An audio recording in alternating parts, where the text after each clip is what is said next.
आम्ही आलोय एव्हरग्रीनला पाणीपुरी खायला. हॅलो नमस्ते, मी दिव्या आणि अमरावतीकर अबुधाबीमध्ये राहते.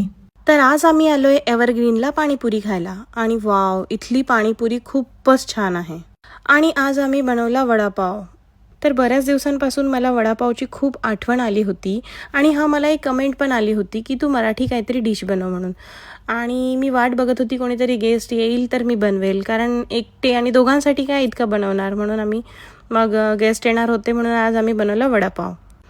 तर ॲक्च्युली मी आलू थोडा जास्त शिजवला, कुकरमध्ये लावला होता म्हणून तो जास्त झाला, लक्षातच आला नाही. तर तेल तापल्यानंतर त्यामध्ये जिरं, मोहरी, कढीपत्ता, लसूण आणि थोडंसं आलं आणि हिरवी मिरची भरपूर. तर त्याला मी खलबत्त्यामध्येच छान कुटून घेतलं आणि थोडं हळद, धनिया पावडर आणि नंतर बॉइल्ड पोटॅटो मिक्स करून घेतले आणि छान फ्रेश असा कोरिएंडर खूप सारा टाकला.